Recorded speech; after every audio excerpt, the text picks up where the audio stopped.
My family always celebrated every holiday with ostentatious pomp, with an unchanging table where dishes followed one another like scenes in a theatrical play, with voices echoing through the house filled with the aromas of cinnamon, cloves, and baked apples. But in some inexplicable, almost mystical way, in this bustle, care and verbosity there was always a special time, a special place and attention exclusively for my sister Rita and her family, as if she wore an invisible crown as the main heir to family traditions, and I, although an integral part of the family tree, remained its dry shoot, which was remembered after the fact. I kept silent, year after year, storing up inside myself not only my disappointment, but also a stubborn determination to change the scenario someday. But this year, as if life itself had decided to play out a new scene, I finally bought my own house in Florida, light, spacious, with windows overlooking the bay, with a veranda where you could drink coffee in the morning, listening to the cries of seagulls, and with a garden in which a lemon tree and aloe had already taken root. And suddenly, for the first time in all these years, my parents themselves called me, asked me to come visit, as if they felt that I might not return again, that the threads that connected us were beginning to crack. We had already packed our suitcases, carefully, with feeling, as if they were packing them not for relatives, but for an important diplomatic event, where every word, every gesture must be appropriate, verified, restrained. My answer sounded out loud, more for myself than for anyone nearby. And before we continue, write in the comments from which city you are watching this video. Enjoy. Well, here we go. My name is Laura, I am 30 years old, and I live in Florida, in a city where even in winter it smells of the sea and sun. I work in the marketing department of a large technology company, where every day begins with coffee and a task calendar, and ends with thoughts about what I have not yet managed to do, but will definitely manage to do tomorrow. Everything is going well for me, stable, decent, but at the same time my family, it seems, has never been interested in my career or how I am actually doing, as if all this existed in some parallel world, not connected to their universe, where other concerns reigned. Every December, as if by unspoken tradition, I go on a long trip from the south of the country to the north to celebrate Christmas with my parents, passing through several states, changing landscapes outside the window, like chapters in an old novel. I always bring gifts, something special for everyone. Mom loves things made with love, Dad adores books about the Second World War, Rita prefers practical things, and for the children I choose toys that will make their eyes light up. My parents, my older sister Rita, her husband David and their children, 7-year-old Emma and 5-year-old Mario, all wait for my arrival, but over the years I began to notice that they are waiting not so much for me, but for what I will bring with me, gifts, souvenirs, polite smiles. Choosing these very gifts has always turned into an almost sacred process for me. I spent weeks, comparing, ordering, wrapping, decorating, with one single hope that maybe this year something will change, someone will pay attention, say thank you not out of habit, but from the heart. But for the last 7 years, try as I might, I have not been able to erase from my memory that first Christmas, which marked the beginning of the end of my sense of home as a place where you are wanted. I was 23 then, fresh out of college, full of hopes and dreams, and with joy, almost childish delight, planning to spend the winter holidays with my parents. Rita was pregnant with Emma, and had come to visit her husband David, and his parents and sister had come with him. The house was full, but I, confident that I would find my place, decided, as always, to stay in my old room. However, when I went upstairs after dinner, when the fatigue of the long journey was already beginning to take its toll, I opened the bedroom door and saw suitcases, clothes, shoes, and even a box of medicines neatly laid out on the bed. Confused, I went downstairs, stopped in the kitchen and asked quietly, "Mom, there are some things in my room. Whose are they?" Mom, without looking up from slicing the ham, answered as if it didn't require an explanation, "We gave this room to David's parents. They need a comfortable place to sleep." I stood in the hallway, not knowing what to say, and only a second later, with a note of anxiety in my voice, I asked, "Where should I sleep then?" Mom shrugged and finally looked at me. "You should have thought about it in advance. Maybe on the couch. Although, it's already taken by David's sister." Dad took the floor, without looking up from the TV. "You're an adult, you'll find a place to spend the night." I felt a tightness in my chest, a cold lump in my stomach. "So I have nowhere to go?" I asked, almost in a whisper. My mother looked at me, no longer feigning gentleness. Maybe you should find another place to stay.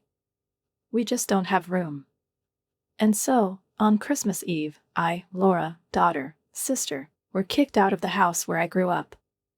I went out into the street, calling my friend Barbara from high school with trembling fingers. She, fortunately, agreed to put me up for the night.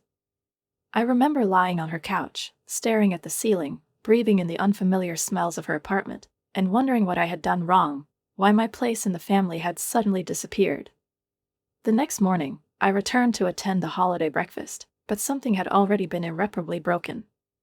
Everyone was smiling, giving each other presents, laughing, as if the lonely night I had been sent to was just a dream. But from that very year onwards, I started booking hotels in advance. I was not going to get into a similar situation again. So this year, as always, I had a room reserved at the Holiday Inn nearby.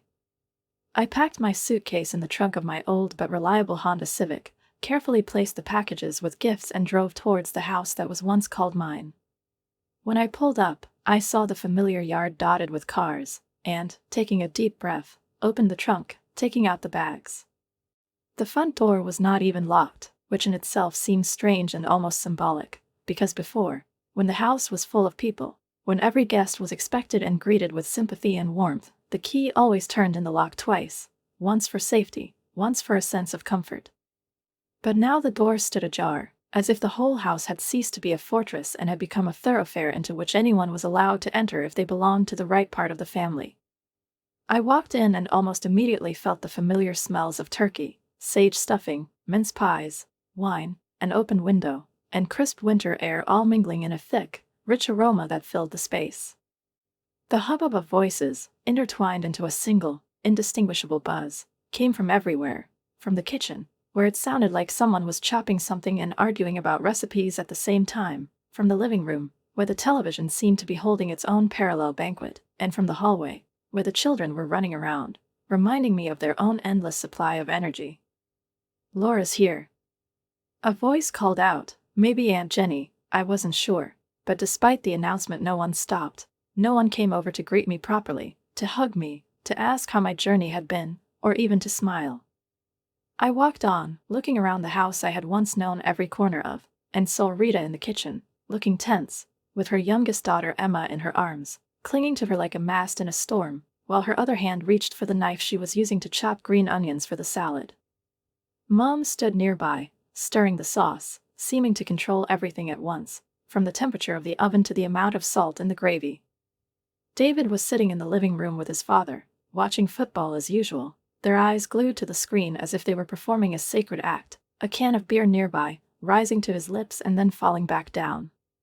His mother, perched at the kitchen table, was issuing a steady stream of comments and advice about recipes, temperatures, and dough textures, in that tone that combined a reluctance to be helpful with absolute self-righteousness. "Hi, everyone," I said, setting the neatly wrapped gift bags down by the Christmas tree, trying not to disrupt the order, not to become an obstacle, not to take up someone else's space in the carefully assigned space. "Oh, good," my mother said, without even turning around. "You can help set the table. We need some good china, and you should get the crystal glasses out of the cabinet." She didn't ask how I'd gotten there, or if I was tired after the long drive across the states, or offer tea or even a chair. I nodded and got down to business. As always, I arrived and immediately got to work, while everyone else was either already taking the best places, or simply allowing themselves to rest, as if they had more rights to it. Finally, the table was set, the candles were lit, and everyone sat down to dinner. The table was groaning with food, there was barely enough space, and I found myself squeezed between David's father and sister, trying not to bump my elbows into each other's plates, trying to start a conversation, but each time my words were drowned out by the hum of other people's voices, interrupting, distracting, filling the space to the brim. "So, how are things at work, David?" Dad asked, as if performing an annual ritual, returning to safe topics, to what was long known and pleasant. "Really great," David answered, smiling reservedly, but with pride. "I've just been promoted to senior manager, and now they are discussing the possibility of me heading a new project in the next quarter." "That's wonderful," David's mother beamed, patting his hand. "We are so proud of you," You're doing great." The conversation continued in the same vein, in a circle, like an old will turning a familiar route. Rita talked about the children, how Emma started reading, how Mario learned to ride a bike without support. David shared details of his career ladder, and his parents animatedly reminisced about a holiday spent in Costa Rica, where, they said, for the first time in years they felt young. I sat, eating my turkey, enjoying it more for the sake of appearances than for real, and waited, hoping that someone would finally ask me a question. Any question. About anything. Finally, as if remembering my presence, David's mother turned to me. "What about you, Laura? What have you been doing lately?" I felt a slight tremor of hope. "Actually, I just got promoted to senior marketing manager at my company," I began, smiling sincerely. "It was quite exciting because I'm heading up a new campaign for Dash, and we're—" "Oh, that's lovely," she interrupted, already turning away. "But it's not quite the same as what David does, is it? I mean, marketing is important, but David does the actual running of the business." I felt my face heat up, as if I'd been slapped.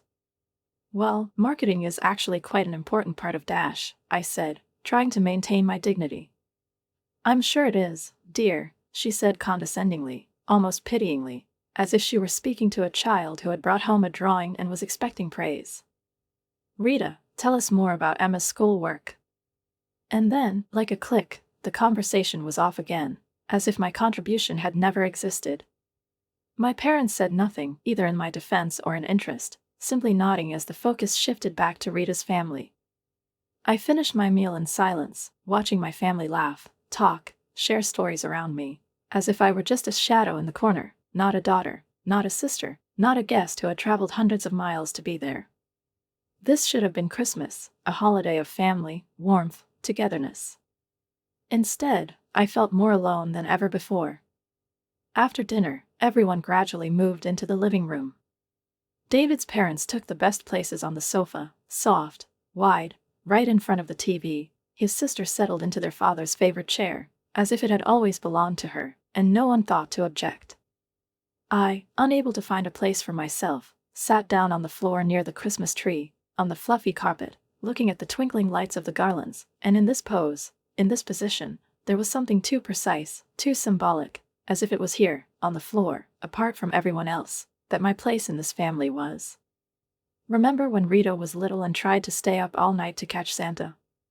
Mom exclaimed cheerfully, turning to us and ruffling my sister's hair with a tender smile, who immediately grinned coquettishly, as if she was really remembering something incredibly sweet and touching, and even Emma, sitting on her lap, looked questioningly at Grandma, as if wanting to hear the rest of the story.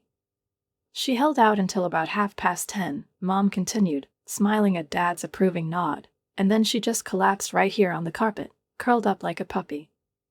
"And what about when Laura did the same thing?" I asked, trying to sound cheerful, but at the same time too obviously hoping for a response, for an acknowledgement that I, too, have a place in these memories, in this family story. Mom frowned, her gaze slightly clouded, as if a book had started turning over the pages in her head, and the pages had suddenly turned out to be blank.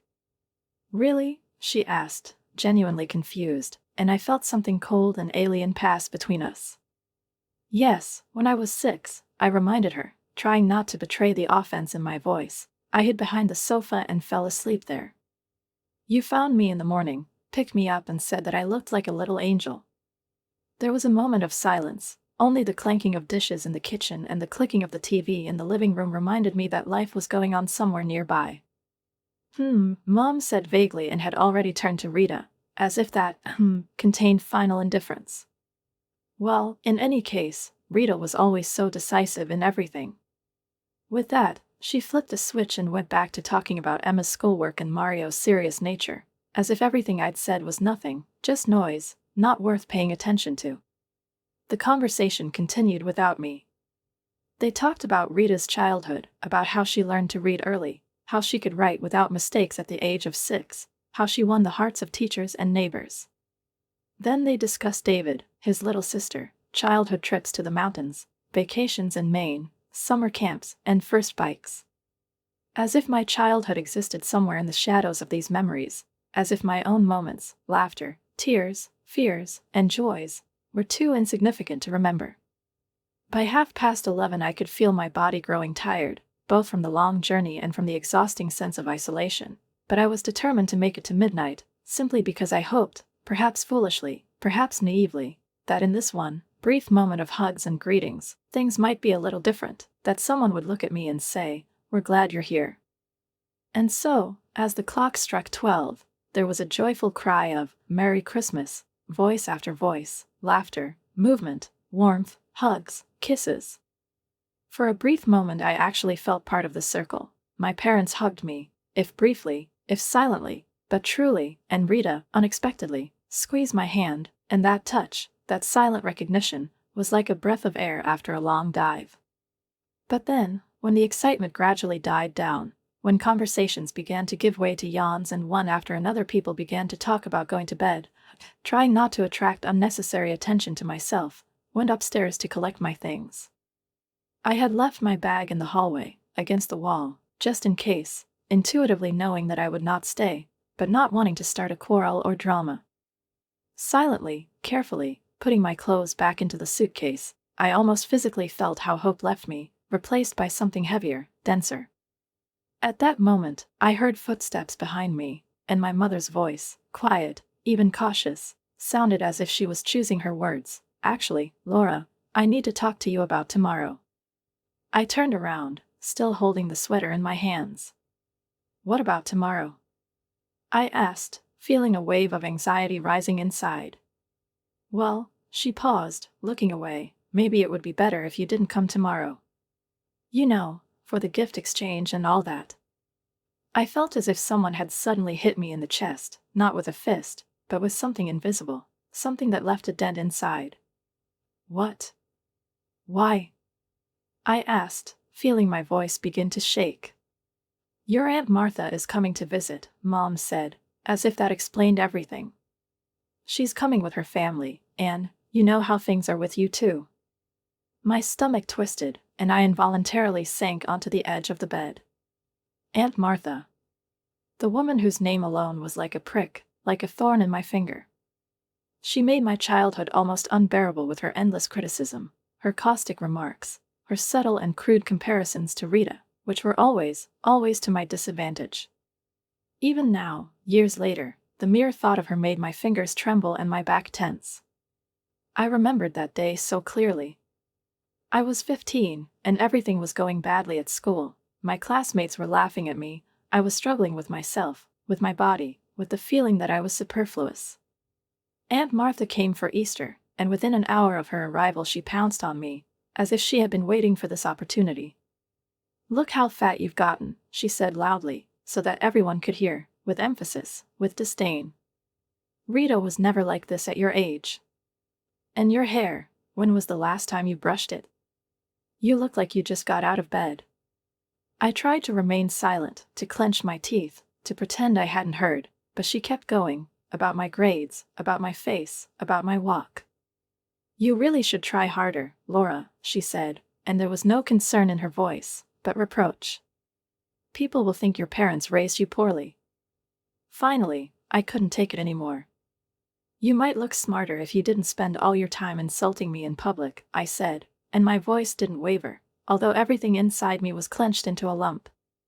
The room was deathly silent. Aunt Martha's face turned scarlet. She jumped up, started crying, screaming about how I disrespected my elders. My parents were horrified. I was punished, left without a phone for a month, forbidden to see my friends. I was made guilty. From the day I couldn't stand the humiliation and told Aunt Martha everything that had been building up for years, she stopped showing up at any family events if she knew I would be there. And it seemed that my parents, in their eternal desire to maintain an illusion of calm and please everyone except their own daughter, had accepted for granted that her grievances, her irritation, her unshakable conviction of my inferiority carried more weight than my presence. And now, standing in the darkened bedroom with clothes in my hands, I heard my mother utter a final, almost formal rebuke. "Well, maybe it would be better if you didn't come tomorrow." "So you choose her over me?" I asked quietly, without raising my voice, although everything inside me was shaking with resentment, as if taut strings were breaking one after another. "It's not about choosing sides, Laura," she sighed. and there was weariness in her voice, but not remorse, not warmth, but only the banal need to justify herself. It's just easier this way. She's going with the children. You'll be able to see us another time. I looked at her for a long time, as if for the first time in so many years I was trying to discern who was standing before me, the mother I loved unconditionally, or the woman who easily crossed me out of the most important moments if the convenience and peace of those around her required it. My own mother, on this frosty, quiet Christmas evening, calmly, without malice, but with confidence, had kicked me out, not for the first time, but perhaps this time for good. "Okay," I said, barely audible. "I won't come tomorrow." "Okay," she responded, as if it were an ordinary conversation, an ordinary coordination of plans. "I knew you would understand." I silently finished packing my bag. The movements were mechanical, precise, and in this silence, in this ringing silence between us, there was much more than in any quarrel. Mom stood in the doorway, making no attempt to leave, not offering a hug, not saying that it was a pity that it turned out this way. And though a part of me screamed inside, demanding to say everything, how much it hurt, how tired I was of being secondary, how much I wanted her to choose me, her daughter, over a convenient relative, just once in her life, I knew it wouldn't change anything. Not now. "See you later, Mom," I said, throwing my bag over my shoulder. "Drive carefully, honey." "The roads might be icy," she answered, almost caring, almost sincere, but so empty. I passed the living room, where everyone was still laughing, sharing stories, and seemed not to notice that someone was leaving. No one stood up, hugged me, asked where I was going. I got into the car, started the engine, and as I pulled out of the yard, turning my head to look at the house, its windows glowing with Christmas warmth, I realized that despite the lights, despite the smells, despite the formalities, this house had long ceased to be my home. I went to the hotel's festive hall, where the porter, a gray-haired man in a waistcoat with gold buttons, with a kind smile and sincere attention wished me a Merry Christmas, with more warmth than my entire family had expressed all evening.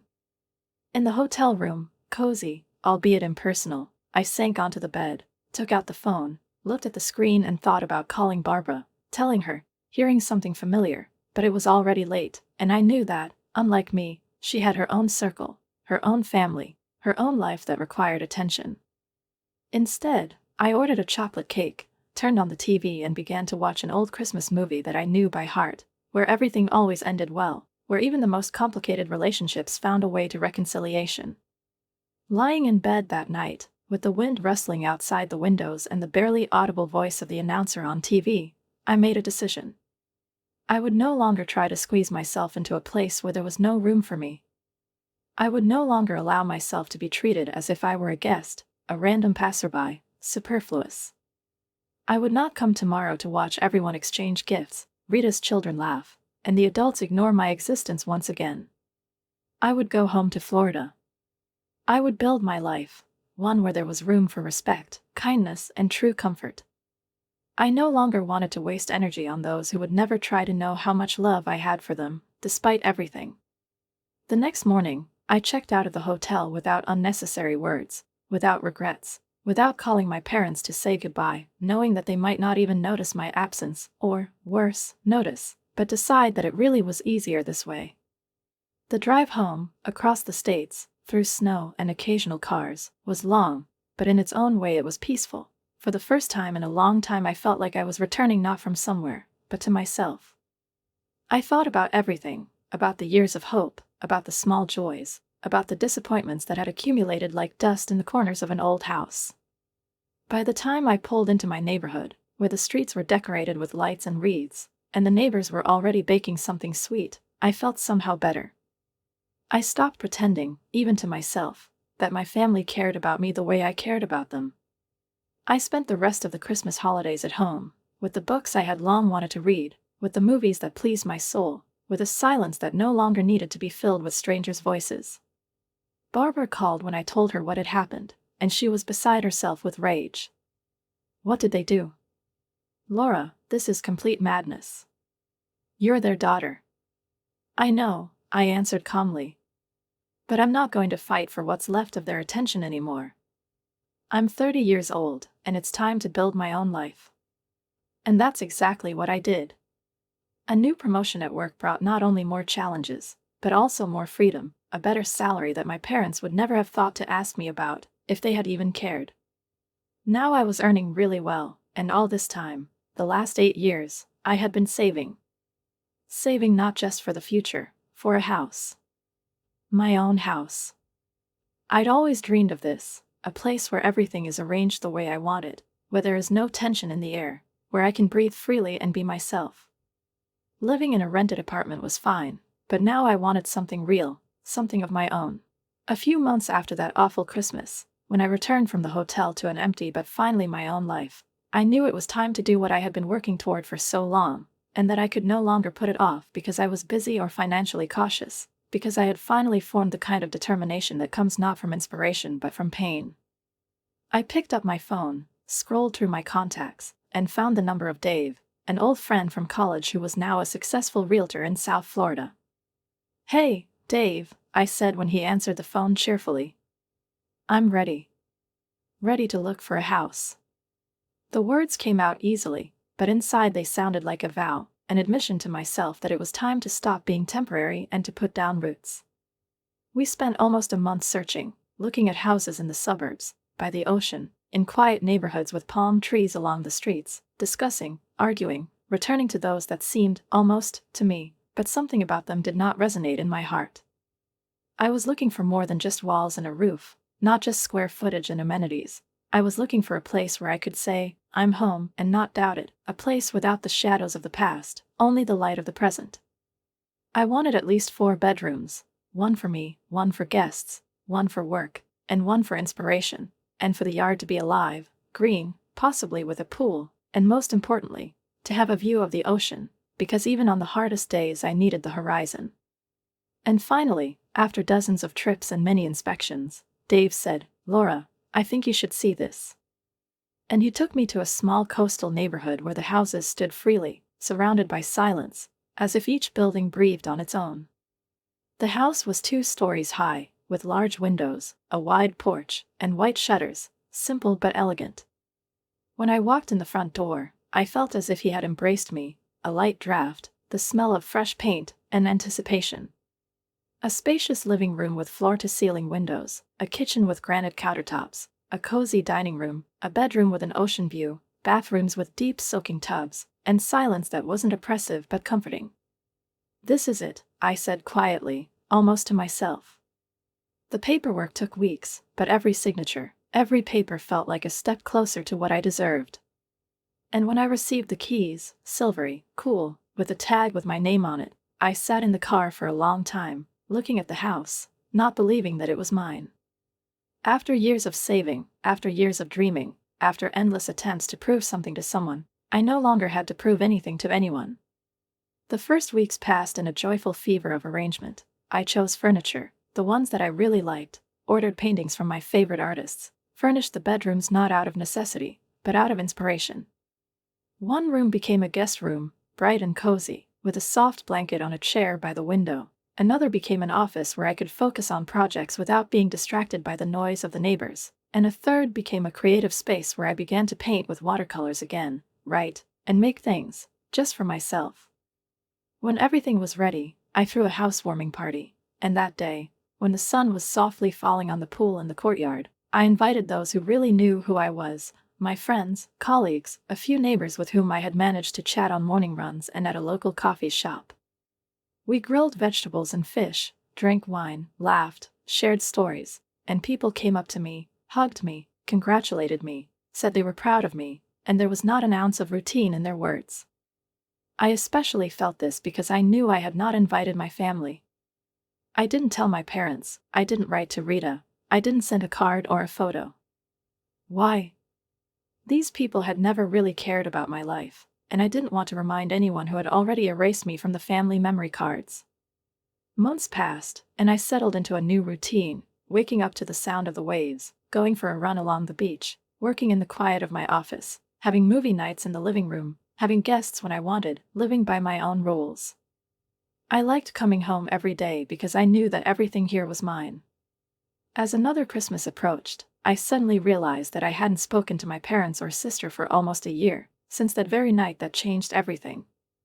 Of course, I sent a couple of short messages on their birthdays, just so I wouldn't disappear forever, so as not to give them a reason to blame me for the complete breakup, but in response, silence. No call, no letter, no, how are you, as if I'd disappeared off their radar, and most astonishingly, they didn't seem to have even tried to find me. And then, a few weeks before Christmas, the phone rang. The name on the screen sent a slight chill through me, Mom. "Hi, Laura," she said, in that strange tone that was more alarming than warm. "Hi, Mom. What's up?" I asked, already anticipating where this was going. "Well," she hesitated, "Christmas is coming up, and I wanted to tell you that you probably shouldn't plan on coming this year." I almost laughed, not because it was funny, but because it was almost absurd. Did she really think I was going to go through that again? "Why not?" I asked, this time not hiding my sarcasm, wanting an excuse. "Martha's coming again," came the answer, like a death sentence. "And you know how she feels about seeing you. It's just easier on everyone if you stay home this year."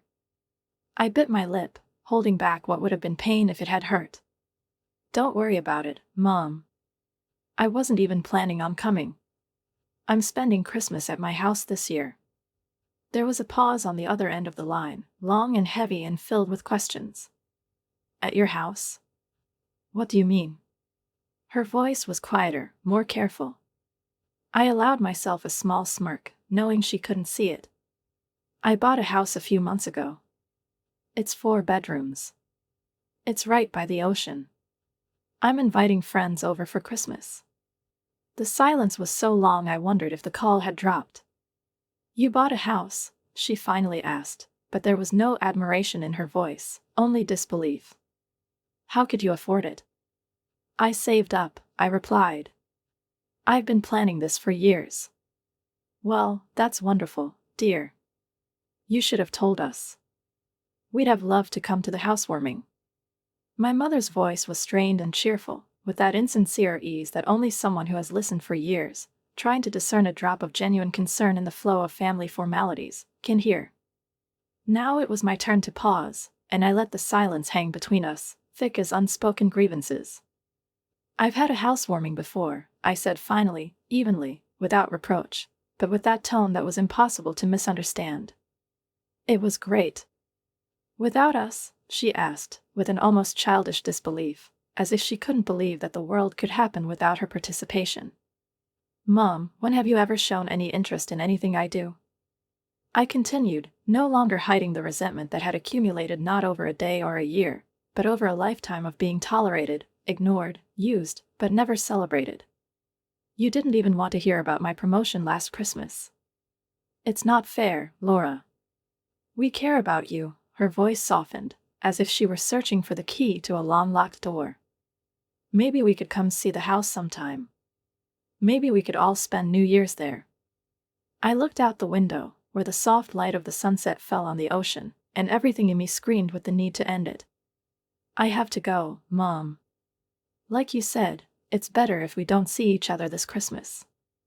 I hung up without waiting for an answer, and although my hands were shaking slightly, somewhere inside me there was a strange feeling of peace. For the first time in a long time, I got exactly what I wanted, and not what others expected of me. A few hours later, my phone rang with notifications, urgently, as if something important had happened. It was Rita. "Mom said you bought a house.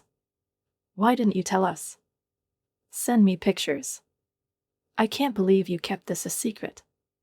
Are you seriously not going to invite your own family to see your new place?" I stared at the messages as if they were someone else's monologue, written in an unfamiliar language in which the word family sounded like a reproach. "If you guys ever bother to ask about my life, you'd know that I'm doing well enough to buy a house. I make good money and have been saving for years," I wrote, finally letting go of what I had been holding in for so long. Rita didn't answer again. But a few days later, Mom called again. It was 2 weeks before Christmas. "Laura, I need your address," she said without saying hello, and I already knew from her tone that the conversation would not be about caring, but about plans. "We've discussed everything and decided to spend Christmas at your place this year. Isn't that wonderful?" We've already packed our bags and are ready to fly. I was so shocked that for a moment I couldn't speak. We're all coming, she continued with enthusiasm, as if inviting us to a party, forgetting that the hostess knew nothing about it.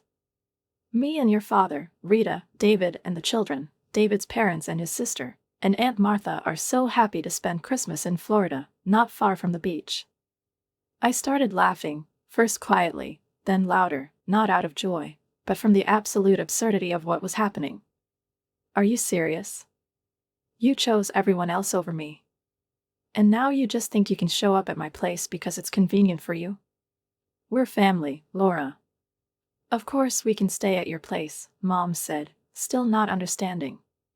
I'm sorry, but I don't have any rooms available for you, I said, and fell silent, letting my words hang in the air. The line went silent. The same words they'd used to explain my uselessness to me for years were now mine. Laura, this isn't funny. I'm not trying to be funny. I'm serious. I don't have a place for you. And I don't want you here. But we've already packed. We've bought plane tickets. Then you should have asked me first, instead of just assuming. I hung up. This time, with a smile. And almost immediately, the phone rang again. It was Rita. I hadn't picked up. She called again and again, maybe 15 times that evening. Then, when the calls stopped, the texts started coming. Laura, what the hell is wrong with you? Mom told me what you said. You're being ridiculous. We're your family. You can't just write us off. It's Christmas. Why are you being so selfish? We just want to spend the holidays together. I read everything and finally replied, you mean you want to spend the holidays at my place, using my space, after you've been kicking me out of yours for years? It's not the same thing. Rita didn't write any more after that. But my parents didn't give up. Every few hours, one of them would try to call. I stopped answering calls altogether unless I recognized a friend or colleague's number. And once I put my phone on silent, the house finally became truly quiet. The 2 weeks before Christmas were surprisingly peaceful. I decorated the house the way I'd always dreamed of, uncluttered, with pine wreaths on the windows, soft garlands in the living room, and the scent of cinnamon and oranges filling the air. I bought everything I needed for a Christmas dinner that I cooked not out of duty but out of joy. My friends and I planned the menu, discussed gifts, made plans for the festive evening. No stress from family intrigues, no navigating an emotional minefield, no feeling of being an uninvited guest in your own life. Everything was exactly as I wanted it to be. Christmas was simply perfect, as if cut from a cinematic dream, but at the same time filled with real moments, genuine smiles, real warmth, and that rare feeling when you understand that you are exactly where you want to be, with those you choose yourself, and not with those who were given to you by biological accident. My friends arrived around midday. Some brought homemade cakes, some wine, some just good humor, and we laughed, talked, cooked together in a spacious kitchen that opened up to the courtyard, where from mid-afternoon ice cubes began to click in glasses and music began to play, and some of my friends' children ran around the pool screaming. We played board games, had an impromptu quiz, discussed funny stories from childhood and everyday work, and in this endless lively flow of communication there was no judgment, no forced politeness, only joy and ease. Everyone who entered my house noticed with warmth and even surprise how cozy it turned out to be, not like a showy interior from a glossy magazine, but as a living space in which every detail was thought out and full of meaning, every picture on the wall, every blanket on the chair, and even the aromas of cinnamon and pine in the air said that this place is a true reflection of my character. People came up to me, hugged me, told me how proud they were of what I had achieved, and there was not a shadow of irony in their voices, only sincere admiration. The day after Christmas, when the guests had left and the house was quiet again, I settled into a chair by the window with a cup of coffee and, more out of curiosity than desire, opened Facebook. Scrolling through my feed, I saw Rita's post. It was a photo of the whole family, Mom, Dad, she with David and the kids, Aunt Marta, David's parents, all gathered around the familiar Christmas tree, the same one that was put up in my parents' house every year, but something was wrong with the photo. Everyone in the picture looked miserable, Dad sitting in a chair with a tired face, as if the holidays were not a joy but another chore, Mom with that same forced smile that never reached her eyes, and David's parents looked like people stuck at the wrong event. Even the children, usually loud and happy, sat silently, their eyes dull, and Rita, usually trying to smile for the photo, looked as if she had been forced to pose. The caption under the photo made me laugh out loud, not maliciously, but with that bitter surprise that comes when the mask comes off on its own. Christmas 2024 with family. We were hoping to celebrate in a warmer place this year. But the selfishness of some people ruined our plans. Sometimes family disappoints you. Within an hour, comments appeared from second cousins, distant relatives, and old acquaintances, all asking what had happened, who she meant, what plans had fallen apart, and if everything was okay. But Rita didn't respond to any of them. She simply left her passive-aggressive post hanging online for everyone to see, speculate, whisper, and guess, and thus continued what she was always good at, forming an opinion about the situation without giving the other side a voice. A few days later, I got a call from an unfamiliar number. Normally, I wouldn't have answered, but something, intuition, a hunch, or just a desire to not leave anything hanging, made me press the green button. "Laura, this is your Aunt Martha," she said, and my blood immediately began to boil. "How did you get my number?" I asked, trying to remain calm. "Your mother gave it to me. I think we need to talk." "No, Martha. We really don't need to." "Listen, young lady," she began, with that commanding tone I remembered from my childhood. "I don't know what came over you, but the way you treated your family at Christmas was absolutely disgraceful." I felt the familiar wave of anger rise, but now I was no longer the 15-year-old girl who could be shamed. "The way I treated them? Are you serious?" I asked, my voice cold but confident. "Your poor parents saved up for tickets to come visit you, and you slammed the door in their faces. Do you have any idea how selfish that is?" "Let me stop you right there," I said, and at that moment my voice became hard as granite. "First of all, they didn't ask if they could come. They asked for my address and said they were coming whether I liked it or not. Of course they did. They're your family," she exclaimed, as if this were a flawless argument. "Really? Because for the last 7 years they've made it clear that I was not welcome in their house for the holidays. But suddenly, as soon as I have my own house in Florida, with a pool, overlooking the ocean, now I'm part of the family again?" Aunt Martha paused, perhaps trying to find an answer, but finding none, she spoke again. "You're vindictive and mean. We didn't raise you that way." We didn't." I laughed, but there was no humor in it.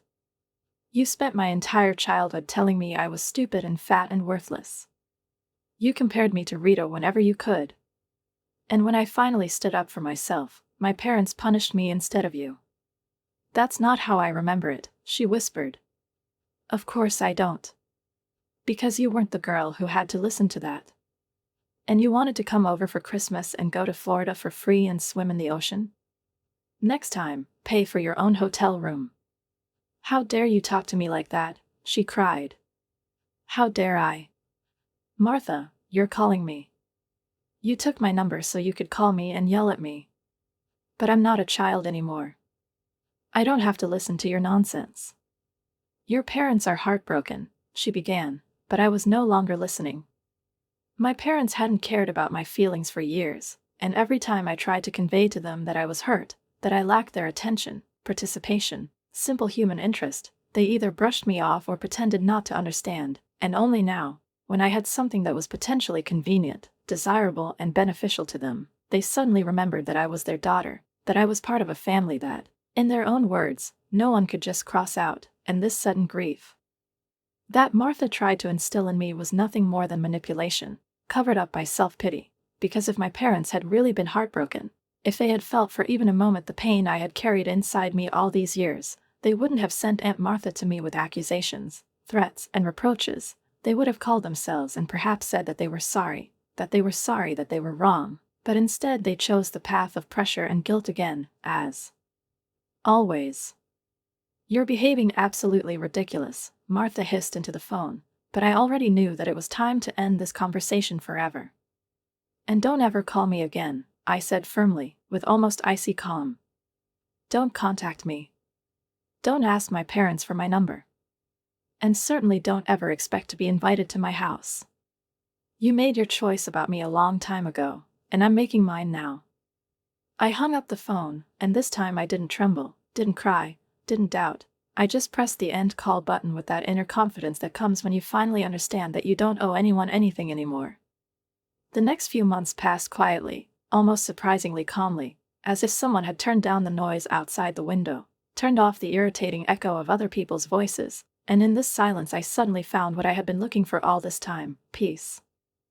I heard nothing from my family at all, and to be honest, it was not sad, not anxious, but, on the contrary, a relief, because for the first time in a long time I did not have to prepare myself for emotional injections, for disappointment, for the fact that every communication with them turned into an exam for patience and endurance.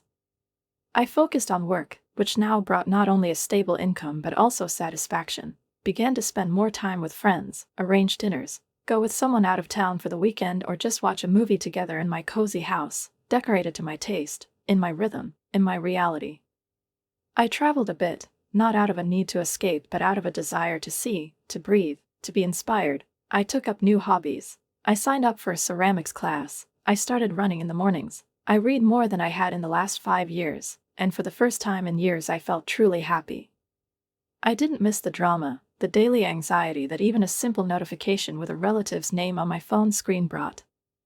I didn't miss the constant feeling that I had to earn my place at the table, that I had to adjust, to please, to be convenient.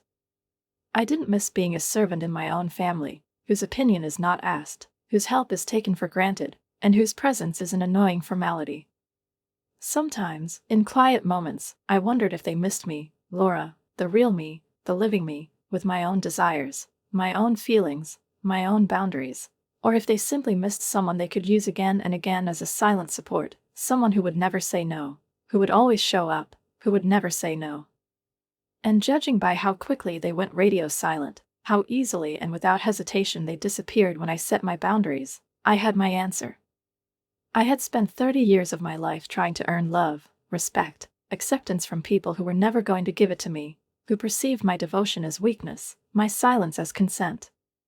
And now I was surrounded by friends, people I had chosen myself, and who chose me not because they had to, not because we had some official connection, but because they found me interesting as a person, because they saw value in me, not for what I could do for them, but for who I was. Write a comment on what you think about this story and don't forget to subscribe to the channel and like it. See you soon.